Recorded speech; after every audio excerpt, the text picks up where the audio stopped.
Hello అండి, అందరికి నమస్కారం.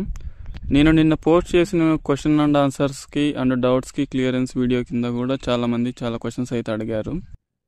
అంటే ఏంటంటే వాళ్ళు చాలామందికి ఆధార్ నాట్ ఫౌండ్ అని వస్తుందంట.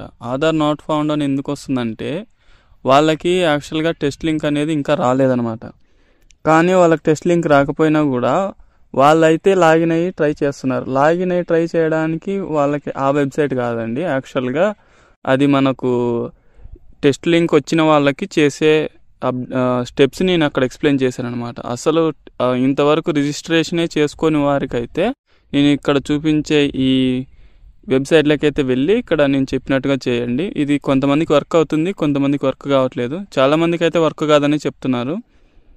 నేను మళ్ళీ ట్రై చేశాను కానీ నాకు ఆల్రెడీ చేశాను కాబట్టి నాకైతే ఓటీపీ రాలేదు. మరి మీకు వస్తే ట్రై చేయండి. సో ఇక్కడ కనిపిస్తుంది కదా, వెబ్సైట్లోకి ఎంటర్ అవ్వగానే ఇలా చూపిస్తుంది అనమాట, ఆధార్ అథెంటికేషన్ అని. టాప్ లెఫ్ట్ సైడ్లోనే క్లిక్ హియర్ అని ఒక చెక్ బాక్స్ ఉంటుంది మనకి. దాని మీద క్లిక్ చేయగానే మనకు పక్కన ఆధార్ నంబర్ ఎంటర్ చేయమని ఒక ఇన్పుట్ బాక్స్ అయితే ఓపెన్ అవుతుంది. అక్కడ మీ ఆధార్ నంబర్ని ఎంటర్ చేసి కింద సెండ్ ఓటీపీ క్లిక్ చేయగానే మనకి ఒక 1 minute లోపల ఆధార్ నంబర్కి లింక్ అయిన మొబైల్ నెంబర్కి అయితే ఓటీపీ అనేది వెళ్ళడం జరుగుతుంది.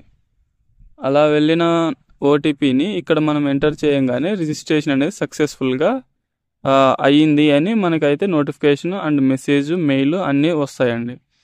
అలా వచ్చిన తర్వాత ఒక్కసారి లోపలికి వెళ్ళచ్చు. కొంతమందికి అయితే లోపలికి వెళ్ళలేదు అన్నారు, అంటే నెక్స్ట్ స్టెప్స్ అనేవి ఓపెన్ అవ్వలేదు అన్నారు. కొంతమందికి అయితే అలా వెళ్ళి కొన్ని అప్డేట్స్ కూడా చేసుకున్నారనమాట. అంటే వాళ్ళు చదివే ఎడ్యుకేషన్ డీటెయిల్స్ కానివ్వండి, వాళ్ళ డేట్ ఆఫ్ బర్త్, అవన్నీ ఆధార్ నుంచే డేట్ ఆఫ్ బర్త్ అయితే తీసుకుంటాయి. కానీ ఎడ్యుకేషన్ డీటెయిల్స్ అనేటివి వాళ్ళు మేము ఎంటర్ చేసాము లాగిన్ రిజిస్టర్ చేసుకునేటప్పుడే అని చెప్పారు.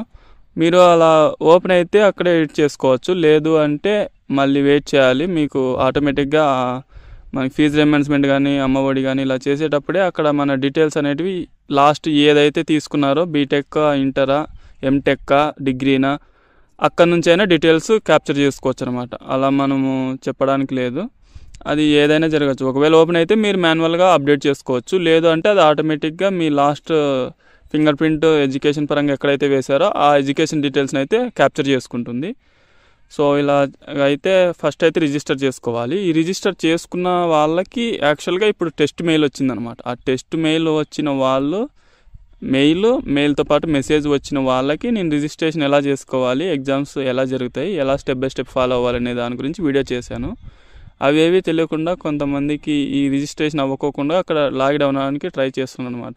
సో అందుకని మీకు ఆధార్ ప్రొఫైల్ నాట్ ఫౌండ్ అని చూపిస్తుంది. సో అక్కడ ఎవరైతే చేయలేదో వాళ్ళు దయచేసి ఈ వీడియోలో చూపించినట్టు ఇక్కడ అయితే ట్రై చేసి మీరు అప్లై చేసుకోవడానికి అయితే ట్రై చేయండి.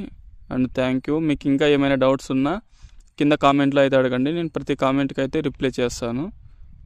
థ్యాంక్ యూ అండి. అండ్ రిజిస్ట్రేషన్ లింక్ అనేది కింద డిస్క్రిప్షన్లోను అండ్ ఫస్ట్ కామెంట్లోను పిన్ చేసి పెట్టింటాను. ఎవరైనా చేసుకోవాలనుకుంటే అక్కడ నుంచి చేసుకోండి.